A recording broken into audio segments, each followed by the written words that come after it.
Welcome back, everybody, to a new episode of Two Chaps, Many Cultures, episode 133. And today we're going to talk about how easy, or maybe not easy, it is to manage this global health crisis if you are a person with different cultural roots who professionally lives in different parts of the world simultaneously. Yes, he can do that. You'll see that in a second. How you manage a pandemic with that kind of background, and what implications may that have for the rest of us. Stay tuned.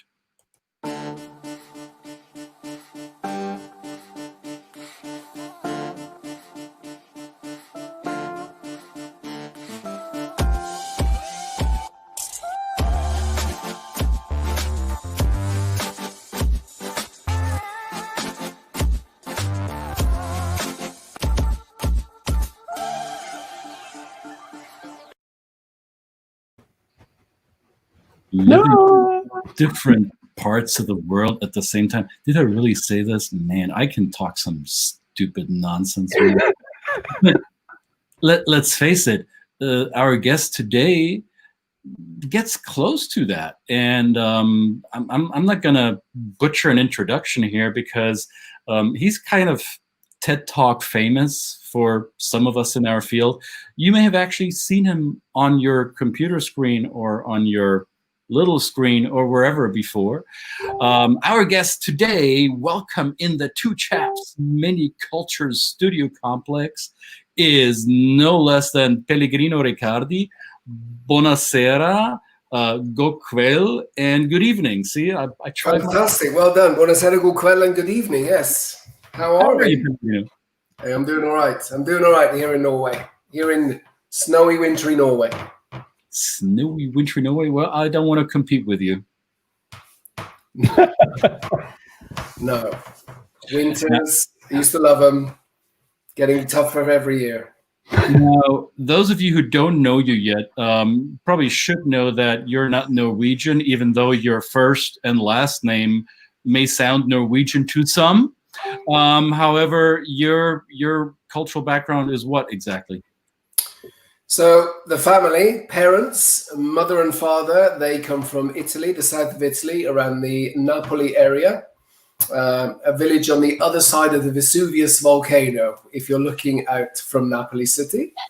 They moved to the UK in 1960, so I was raised in the lovely city of Bath in the southwest of England, beautiful city. And then around the age of 30, I moved to Norway to be with a Norwegian woman.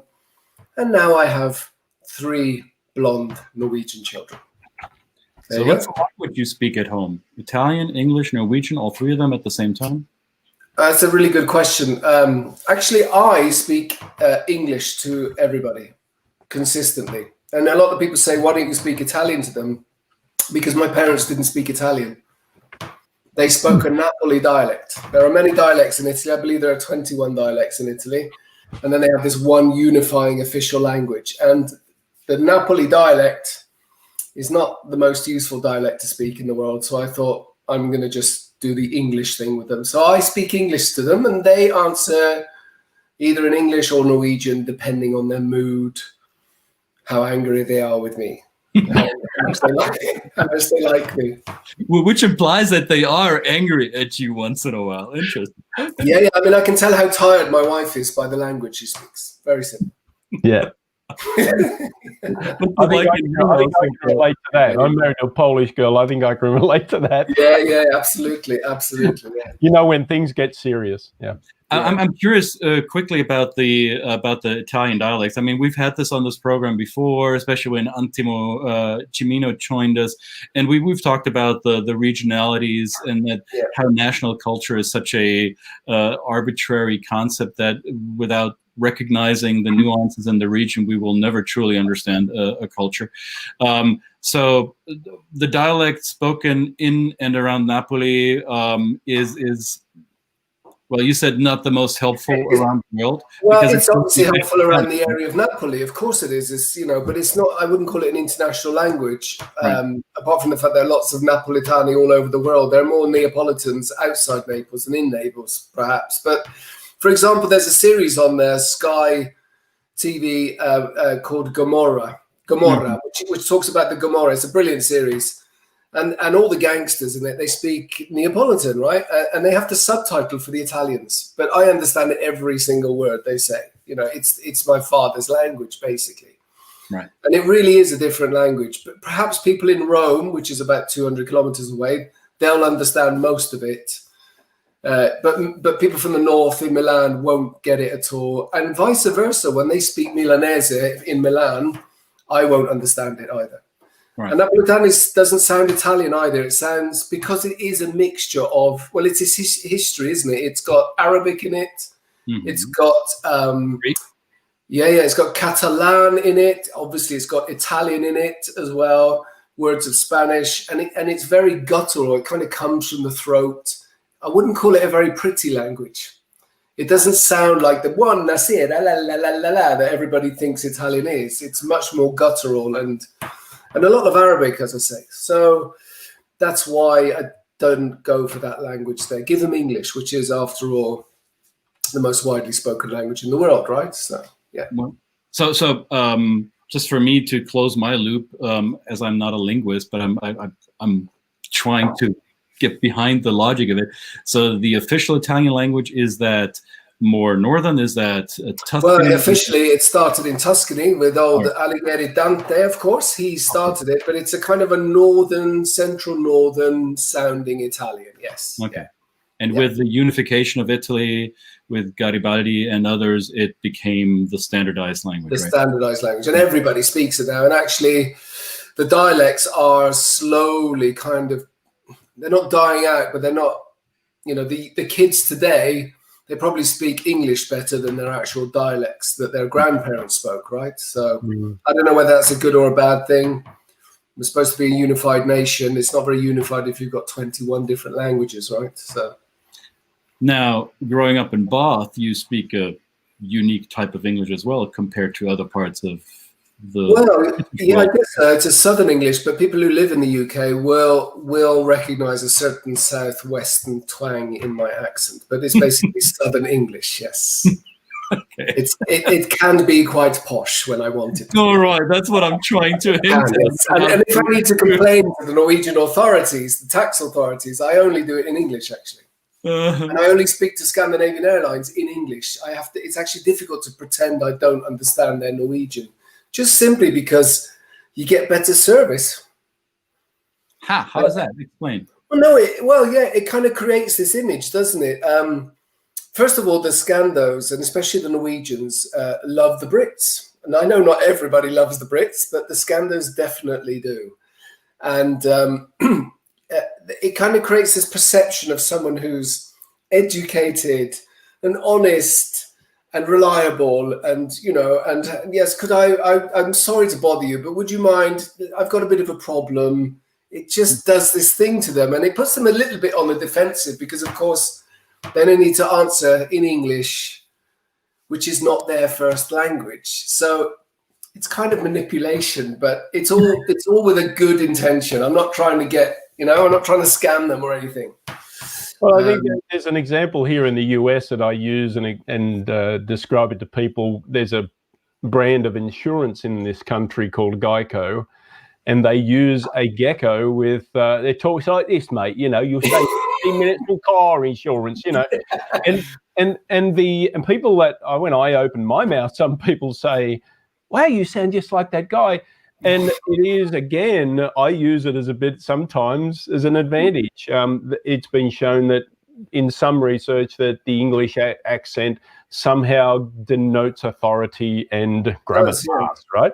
But then to use it with a Cockney accent, we're trying to say if you said that to an actual Englishman, they would go, "Oh, I don't know about gravitas." Right. The accent, right? That it is a contextual thing. Yeah. Well, let me tell you that the German accent is the one that works least in any context. Just to make that clear, right? Yes, but Suni will be as irrelevant as his tweets. I love that. We have ways to make you shut up. Suni will be as irrelevant as his tweets. I loved it. Good old Arnie, eh?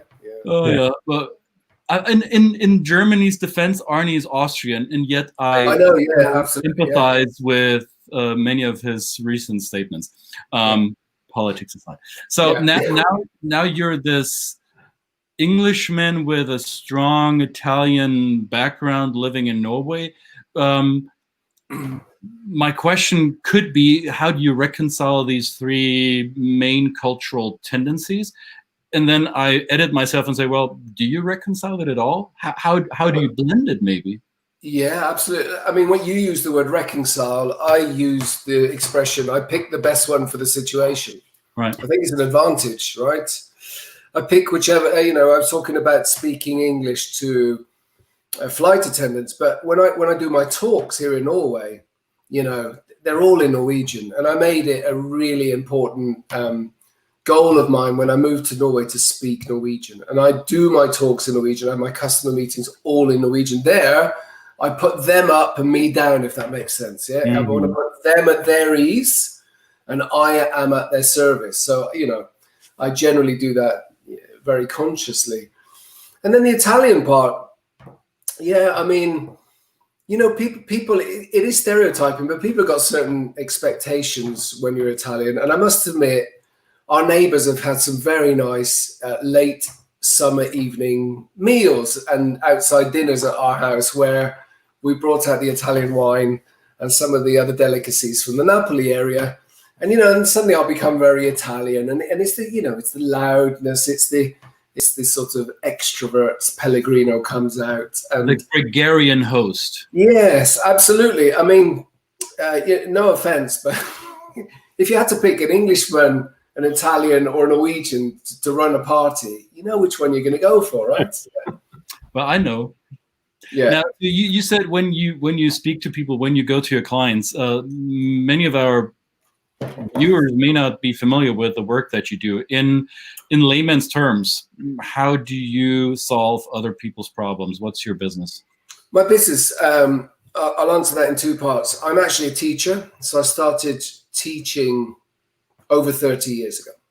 And I soon discovered that a good way to get people to learn was to actually use humor and images and stories. It was a great way to get people to learn. Long story short, 30 years later, I am now what's called a keynote speaker, but I use a style called edutainment or infotainment, where I kind of convert scientific research into interesting images, stories, and humor to get people to remember, learn, and change their behavior.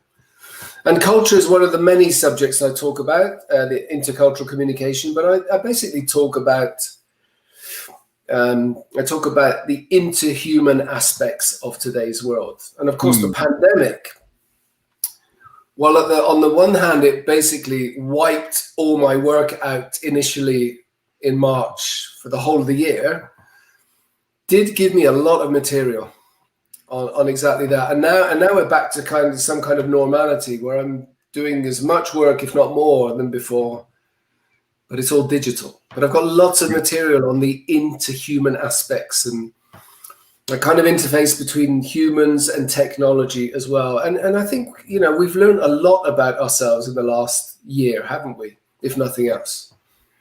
Yeah. Well, a little bit. I don't know. You, Brett, did you learn anything about yourself? No, I think I have. Yes, I definitely have. I learned it very early, you know, and I wanted to observe it, you know, as somebody who does culture. I think we're predetermined to try and understand our responses to things. Not that it's a better skill; it's just a different skill, and so I tend to try and pass that on. And I loved one of your talks anyway, where you mentioned the power of this suggestion, right, with descriptions of certain cultures, right? And this is an example of you. And again, you somebody who loves humor in these things and the aspect. If you put up you put up on the screen a paragraph with these descriptions, right? So what you were doing here is setting up the description, right, of a Norwegian person, correct? Yes. The stereotypical Norwegian, right? Right. Yeah, so we kind of see this description here, and then you actually did the great job of highlighting some of the words that in your talk, you're suggesting what are the words that you see here that trigger, oh yeah, this is a Norwegian person. And then, of course, it actually describes this guy. Is he not Norwegian? I didn't know. Okay. I thought he was. Well, actually, some Norwegians in the audience have actually said to me, "Oh, it's my uncle." So, so they kind of hit back at you as well. They get it. They get the joke. They get the pun, and then they give you one back and say, "Oh, it's my uncle." So how does this work when you do this talk? Do you use that example in Norwegian, right? And this is my question about the difference in using language and maybe the limit of using language when you're speaking in English to a foreign audience, where you're using English words and trying to ask them to think about this. I was just interested in that when you use that example. Yeah. Well, I have an advantage there because, of course, the Scandos are pretty good at English. So they have English TV everywhere. They don't subtitle anything. So they've got it all around them. So even if they don't speak English fluently, they understand it fairly fluently, at least below the age of 40, 50 even. So, but I do simultaneous translations on stage. If there's a tricky word there, I'll just say it in Norwegian, but they get it, right? If I were to do that in other countries where perhaps English was not as strong as a foreign language, good question. I don't know whether all of that would work as powerfully. The reason it does work, of course, with Norwegians is because they actually recognize themselves in those words because they've been told the same story, right?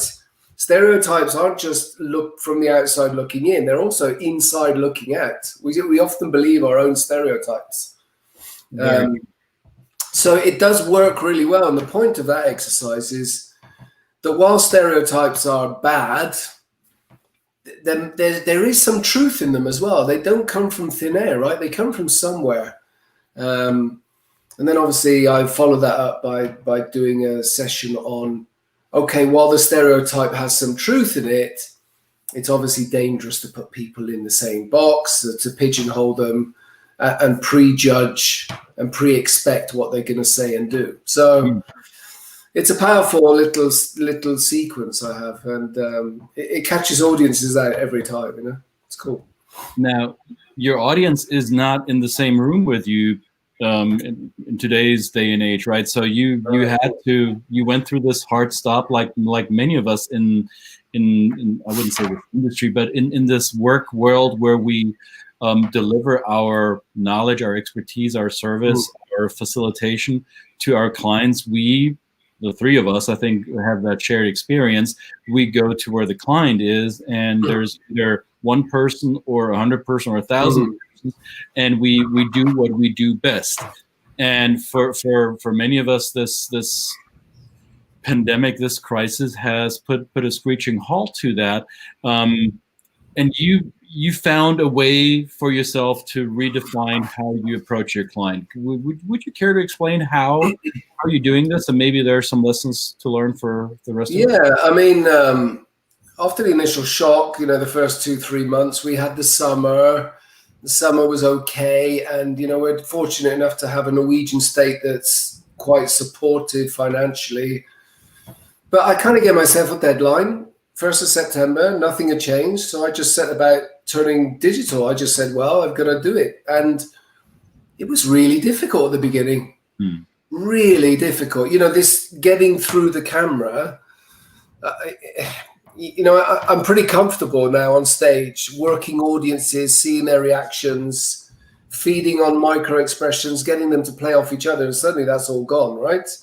And you're really you're just talking to a camera lens. You might have a few faces and teams next to you on a screen, but basically it's extremely cold. But what I did, which I didn't do as much before to help me, and is relevant actually for working cross-culturally, I asked very open, direct questions immediately after I'd finished. Did they like it? If they did, why? If they didn't, why not? So I got really open feedback from customers immediately after. I would literally call them after I'd closed the camera lens. I'd call them and say, what did you think? Was it good? Why was it good? What worked? What didn't? And it was almost, I felt almost narcissistic, neurotic, narcissistic. Tell me, me. But it was literally so I knew what was working and what wasn't. And eventually, I kind of figured out that this doesn't actually work that well for talks like this. So when I do my talks, I'm not here. I've got a little room next door where I've set up a studio with lighting, the mics, the screen, the mixing desk. It looks like YouTube, basically, because it really does make a difference. You know, your content could be really good, but it might not be getting across because it doesn't actually look like you're on stage, if that makes sense. So I created a little stage for myself and thought, how can I recreate my stage presence in a little room with a camera? And then I watched a lot of YouTubers. I did hours and hours of YouTubing to see what YouTubers do to make themselves look cool. And they all say the same thing: lighting. So now my lighting's terrible, right? I'm in my room. But over there, the lighting makes me look young and sort of Italian and that took a long time to get right. Actually, I had to learn lighting, 3-point lighting. What's 3-point lighting? I had to learn all that. So I'm just sitting doing tutorials on YouTube. Well, you and I share the same challenge of reflective. Yeah, exactly. Well, I can do my talks now without makeup now. I've managed to get the shine on the back of my head so it looks like a halo. Rather than a light bulb. So nice. but the reason I tell you that, you do not have. That's good. All right. But the reason I tell you that for intercultural communication, it's so important to understand how you're being perceived by the other party. Right. You may not do it in such an open, blatant way, but it's so important to get to understand what are they seeing, what part of your behavior or performance or communication is working and what isn't. And if it's not working, what are you going to do about it to make it work? And that's a really important bridge builder, right? Mm-hmm. Now, what I'm hearing from your journey is that you were not afraid to be told about what didn't work. So even though you tongue-in-cheek, I suspect it was tongue-in-cheek, called it narcissism. However, it takes a little bit of humility and guts to receive feedback that may not feed your ego, right?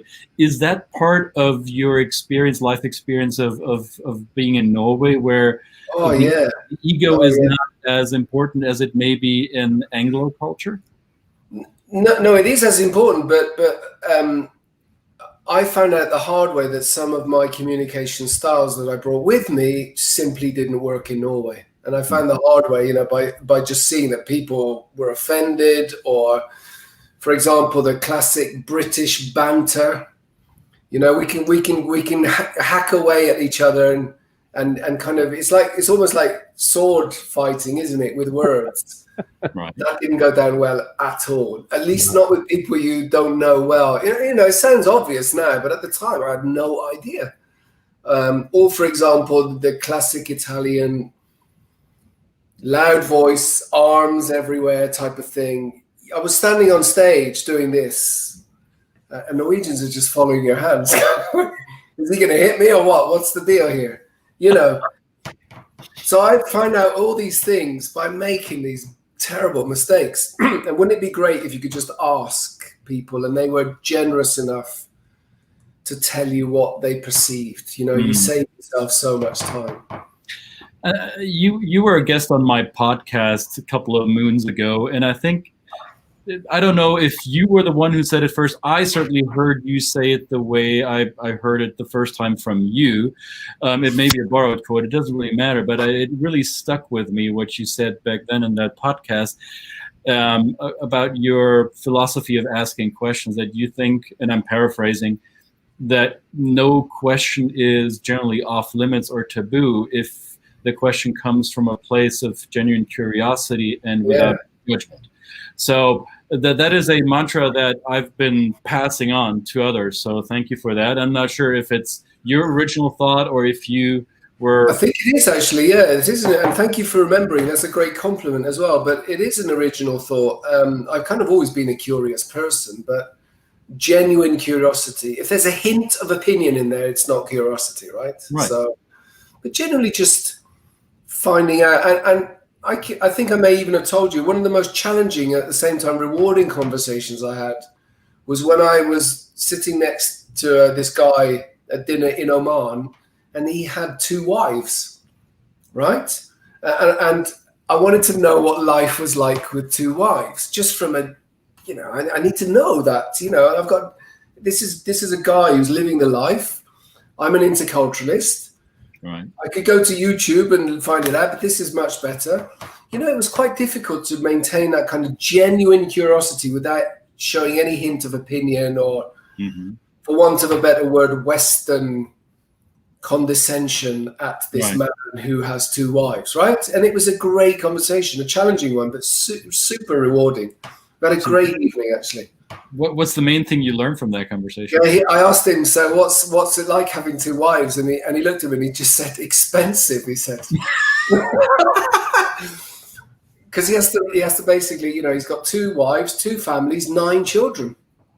9 kids. And I said, oh, is that 5 with one and 4 with the other? And then he says, no, it's 9 with one. And unfortunately, he couldn't have children with the other wife. So he had a double life as well. And then he started telling me about how difficult that was, and, you know, how psychologically challenging that was to have 2 completely different family environments, right? And suddenly I'm learning all this stuff about this guy who I could have dismissed as having 2 wives, right? It was a great conversation, and a story I tell lots of people because it made such an impression on me, and kind of it wiped away that kind of prejudice and perceptions of others when you're not curious. And I had a similar experience with a bank manager who was lovely Muslim Indian lady, and of course we connected over cricket and things like that. But then the business side of it came down, and she said, you know, I'd thank you for your business. I'd like to take you to lunch. But by the way, do you mind if I invite my husband and my mother? I said, well, okay, absolutely. I think it obviously, you know, I thought I understood certainly that it was appropriate that she do that, but it gave me then a great chance to ask the question about, because I knew that her marriage was obviously in that context arranged, and I got the chance to ask her mother, which I was surprised. We didn't talk about business at all at the lunch. It was just me really curious about and through the lens of saying, I want to understand, because I want to be able to answer the question for other people who might ask me, do I have any idea? Because they might not be as comfortable as me asking those questions. So as an interculturalist, so I said, it's just this constant curiosity. Doesn't always kind of come off well, but I mean, most of the time you get really, really great results and reward out of it. Yeah. Most of the time people are only too happy to let you know and inform you and sort of, you know, speak about themselves, if nothing else, right? Absolutely.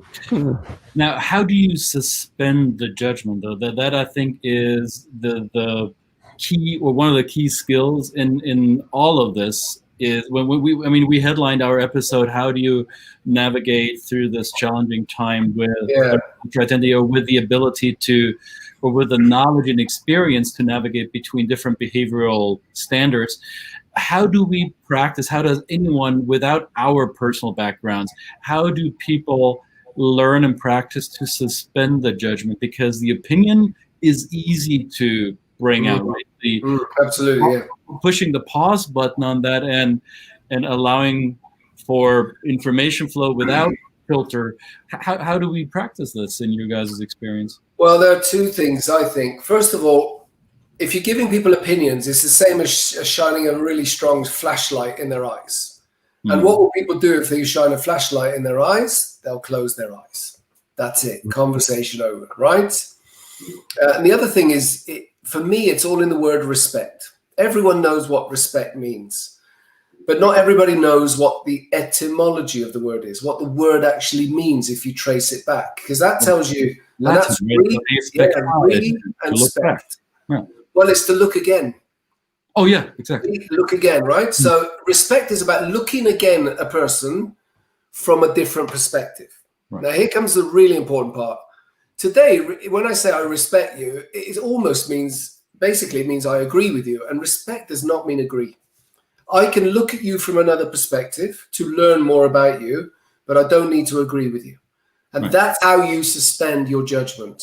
Respecting someone is looking at them from different angles, different perspectives to gain a better understanding, but you don't agree with them. You don't have to. You might do, but you don't have to. And I think people are afraid to go there because it feels like you're agreeing with a person when you're showing interest in them, right? Yeah. And suddenly you think, oh, I'm agreeing with you and I don't agree with you. And then you stop respecting, you stop looking again. And that's the thing, that's the barrier basically. I'm reminded of a quote by Karl Wake or Wake. I'm not sure how to pronounce his name. He's a psychological theorist, I think University of Michigan. And I'm probably butchering the quote, but he says, argue like you think you're right, listen like you think you're wrong. Yeah. And it's that it doesn't mean that I need to listen to agree with somebody else. It means I need to listen to relate to the other person's perspective and maybe look at it from different angles. I don't have to agree with those people that have a different worldview, but I would be missing out if I cast judgment upon the first bit of information that I received from them. Absolutely, that's it. And I'm not going to turn this into a political talk now, but just to say that is the essence of the US split. People have stopped listening to each other. Well, not just the US. Many other countries have gone through similar challenges, right? Yeah, both sides are equally guilty now. They just throw opinions at each other, right? We have comments coming in from Cristina Arcaini. I still don't know if I pronounce your name correctly, but Pellegrino, you probably know how to pronounce the name. Cristina Arcaini? Arcaini? How is it spelled? What's it spelled? Arcaini. Arcaini, it sounds like, yeah. Okay. So Cristina from Italy says genuine curiosity and humility is important in her opinion. And then a fellow Englishman, Anthony Fitzgerald, says this is a tremendously interesting conversation, very enjoyable. Thanks for watching, Anthony. Excellent. So we got viewers from 2 of the cultures that you represent. Excellent. Cool. Where are the Norwegians watching? We need Norwegian comments here. Norwegians are out skiing. They're out skiing because all the snow fell the other day, fresh snow, and they stick their lights on their heads and they go skiing in the forest. It's really cool, actually. Nice. That's where they all, yeah. They're out, man. They're all skiing. Is it cross country, all downhill, mostly cross country. And I live in a really, there's a lot of cross country skiing around where I live here. So they'll be out there doing all that. All the snow fell in Norway last week, so they're making the most of it. And good on you. Dangerously competitive when it comes to cross-country skiing. Germans know it, and many other skiing nationalities know it. Man, they're good at this. They drive like Norwegians, but they ski like Germans on the autobahn, yeah, as if they were cars. This is lovely. This is lovely. Oh, and Cristina says we pronounced it well, so I'm relieved. Very good, very good. Buonasera, Cristina. Well, Pellegrino, how do people find you? How do people engage with you in this digital world? Well, I'm embarrassed to say I have a very static, boring website, but if they Google Pellegrino Norway, I think there's only one Pellegrino in the whole of Norway, so it's easy to find me there. Oh, so you're the distributor of the eponymous water, no? Yeah, nothing to do with the water. Unfortunately, although the water tastes fantastic. San Pellegrino, beautiful. They can find me. I post the occasional LinkedIn. I'm about to start my own YouTube channel, actually. Yes, I am indeed. I get inspired by people like yourselves. I think it's amazing you come on every day and do this. It's great. I'm really impressed. Episode 133, I was like, wow. And the podcast is really going to be about human beings. I've got this talk out there at the moment, which I developed during Corona, and it's called We Are Humans, Not Zoomans, right? Mm-hmm. The importance of human relationships in a world of change. Because I could really see our humanity being challenged in many ways. We're not fed up anymore. It's not fed up of Corona. we humans, I believe, are basically sick, literally, physically, mentally ill of our isolation, right? It's shown us, if nothing else, that humans are an interactive species. And I don't mean only digital. That will always be part of the world, but we need proper interaction. And I don't know if you can see, but the mess behind me here, I'm an avid reader. So I've got my books here, and I start every day with an hour of reading.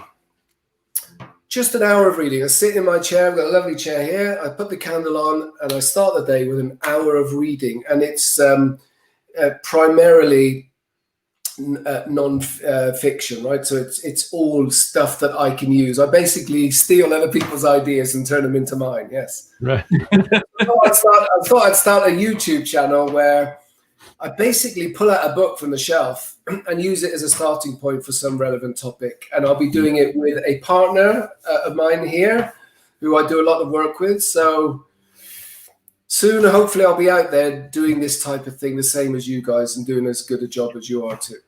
And I'm very, very convinced that this will be very enjoyable to watch. So stay tuned, people. Pellegrino will hit you with books every day. And I think, I'm not sure who said this first, but by reading and borrowing other people's ideas, we're doing what humanity has been doing for millennia, right? Some argue that at least in the Western world, nobody had an original thought since Aristotle and Plato, and we're all just plagiarists in some shape or form. However, by taking other people's grand ideas and reusing it through our experience, we create something unique, right? So it's not, I don't think it's copy and paste plagiarism. It's standing on the shoulders of giants. Exactly. And I'll tell you what else it is storytelling. It's sitting around a campfire, a digital campfire, telling people stories. I read a really interesting thing today.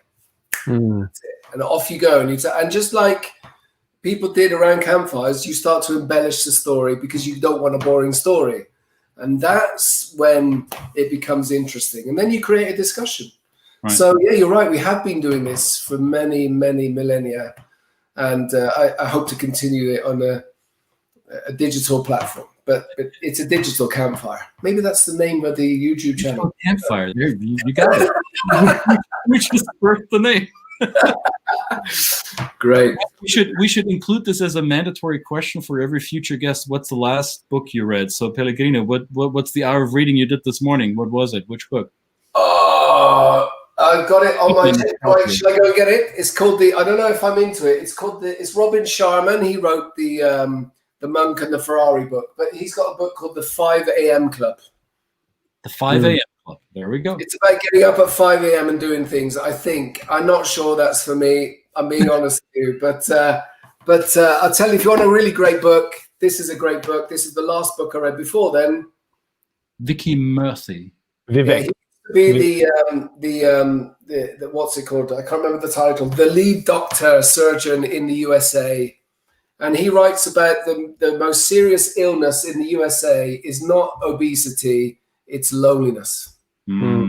This is a book about loneliness, the healing power of human connection in a sometimes lonely world. Brilliant book. Right.